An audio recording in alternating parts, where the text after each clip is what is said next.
പേരാമ്പ്രയിൽ UDF പ്രചരണ റാലിയിൽ രാഹുൽ ഗാന്ധി പ്രവർത്തകരെ അഭിസംബോധന ചെയ്ത് സംസാരിക്കുകയാണ്. അതിലേക്ക്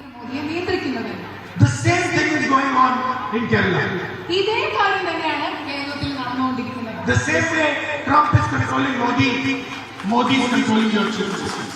എങ്ങനെയാണോ ട്രംപ് നരേന്ദ്രമോദിയെ നിയന്ത്രിക്കുന്നത് അതേ രീതിയിലാണ് നരേന്ദ്രമോദി നിങ്ങളുടെ കേരളത്തിലെ മുഖ്യമന്ത്രിയെ നിയന്ത്രിച്ചുകൊണ്ടിരിക്കുന്നത്. If Modi says jump up, your chief minister will jump up. Narendra Modi പറയുകയാണ് എഴുന്നേറ്റ് ചാടാൻ പറഞ്ഞ ഉടനെ നിങ്ങളുടെ മുഖ്യമന്ത്രി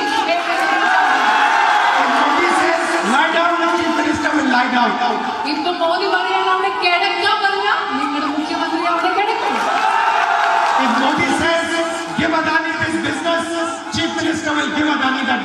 മോദി പറയാണ് നിങ്ങൾ അദാനിക്ക് വ്യവസായം കൊടുക്കുമെന്ന് പറഞ്ഞാൽ നിങ്ങളുടെ മുഖ്യമന്ത്രി അതിനെ അദാനിക്ക്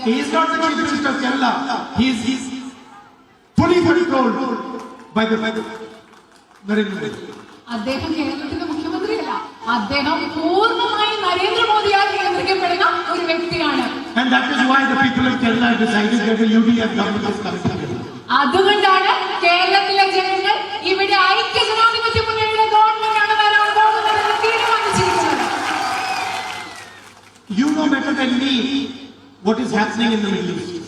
എന്നെക്കാളും വ്യക്തമായി നിങ്ങൾക്കറിയാം നമ്മുടെ ഗൾഫ് രാജ്യങ്ങളിൽ, മിഡിൽ ഈസ്റ്റിൽ, മധ്യേഷ്യയിൽ എന്താണ് നടന്നുകൊണ്ടിരിക്കുന്നതെന്ന്. അവിടെ നടന്നുകൊണ്ടിരിക്കുന്ന ഒരു നാടകം എന്താണെന്ന് നിങ്ങൾക്ക് കൃത്യമായിട്ട് അറിയാം.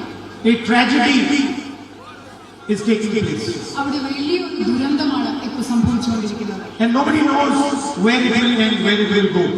അതെപ്പോ ഇല്ലാതാവും, എപ്പോ അവസാനിക്കുന്നത് നമുക്ക് ആർക്കും കൃത്യമായിട്ട് അറിയില്ല.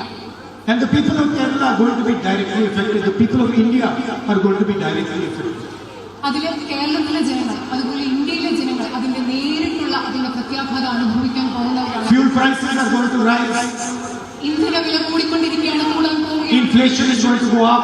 നാണയപ്പെരുപ്പം പണപ്പെരുപ്പം വർദ്ധിക്കാൻ പോവുകയാണ്. An earthquake, financial earthquake is coming. ഒരു സാമ്പത്തിക ഭൂകമ്പം ഇവിടെ വരാൻ പോവുകയാണ്. You will see 1 month from now a financial earthquake is coming. ഇനി 1-2 മാസങ്ങൾ കഴിയുമ്പോൾ ഒരു സാമ്പത്തിക ഭൂകമ്പം ഇവിടെ വരാൻ പോകുന്നത് നിങ്ങൾക്ക് കാണാൻ കഴിയും. What is the LDF government doing to protect me? നിങ്ങളെ സംരക്ഷിക്കാൻ വേണ്ടി ഇവിടുത്തെ LDF ഗവൺമെന്റ്, ഇടതുപക്ഷ ഗവൺമെന്റ് എന്താണ് ചെയ്യുന്നത്? Modi cannot do anything. മോദിക്ക് ഒന്നും ചെയ്യാൻ പറ്റില്ല. He is run by Donald Trump. അദ്ദേഹത്തെ നിയന്ത്രിക്കുന്നത്, അദ്ദേഹം മുന്നോട്ട് പോകുന്നത് ഡൊണാൾഡ് ട്രംപിന്റെ നിയന്ത്രണത്തിലാണ്. He will decide whatever Donald Trump tells him. Modi എന്ത് തീരുമാനിക്കുന്നു അതെല്ലാം ഡൊണാൾഡ് ട്രംപ് പറയുന്ന കാര്യങ്ങളാണ് Modi. He will say yes sir, yes sir, yes sir and keep doing what he says. Yes sir, yes sir,